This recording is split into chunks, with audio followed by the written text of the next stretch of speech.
Right, everybody, welcome back. My name is Tim with AMZ Fusion, and today we are going to talk about reimbursements. So this is going to be a kind of a brief overview about reimbursements, where you can find reimbursements that you should be able to get from Amazon. We'll have a little bit more in-depth, one by one, on trying to find the reimbursements, how to actually claim the reimbursements and stuff like that a little bit later. But this is just a brief overview of where to look for them. So there's quite a few ways that you can look for reimbursements or reasons why you would need reimbursement. So first off, Amazon, just like anybody else, stuff is going to happen. So you're going to find they lose inventory somewhere along in their warehouse, and we've had inventory show up 2 or 3 years later. As they're cleaning out the warehouse, they find inventory. They're moving massive amounts of inventory, so stuff just gets lost. You're going to have damaged inventory, and there's a couple reasons why it could be damaged. It could be damaged, they're blaming you, it came in damaged, or it could be their warehouse that damaged it. It'll be considered warehouse damaged. For those products, they'll reimburse you.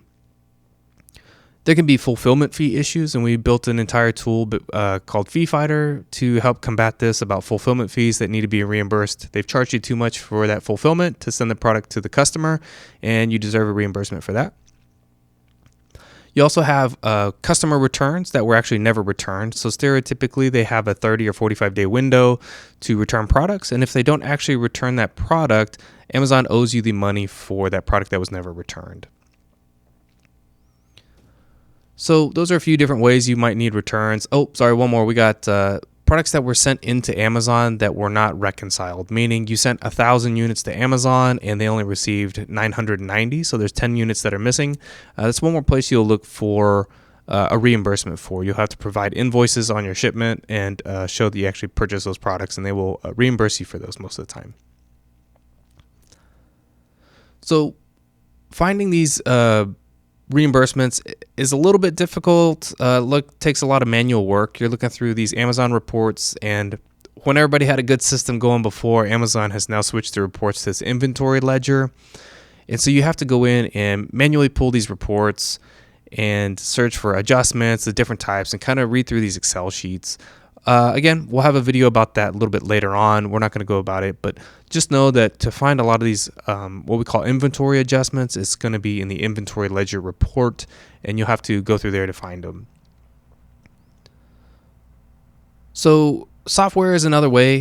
There's some software products out there that will automatically download these reports and find some of these reimbursements for you. We hope to build our own soon. It's not something we've actually built yet, but we will soon. So look forward to that. It'll be part of our financial section that will be included. So if you buy our financial software to do your financial analysis, you'll be able to get returns as well.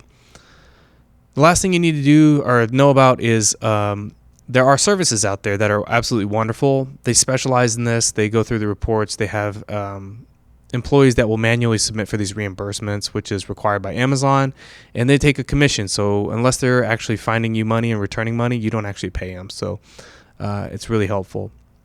So again, we'll have a video about manual reports, but you can go into Seller Central, you download the inventory ledger report, and again, we kind of talked about it a minute ago. You just look for the adjustments, and then you're going to download the report for a certain time period. So again, this is something you need to do regularly, and just maybe once a month go through these, and you just download that month's report or the previous month's report, so you make sure you get everything taken care of. If you're using software like what we're developing currently, you'll get notifications of all the reimbursements that we've found, and then it will guide you to how to make the actual claim. So again, Amazon makes you do these manually. I'm not too sure why. I think it's trying to decrease the amount of actual claims. I could be wrong. Software is pretty good at finding them, so we should allow software through the APIs to ask for reimbursements, but they don't let you. So these are things you'll have to do manually. So softwares like ours will actually prompt you, show you exactly where to go, enter all the information, and get your refund. So we'll talk about services a little bit more in depth real quick. So there's great services out there. There's a multitude of them.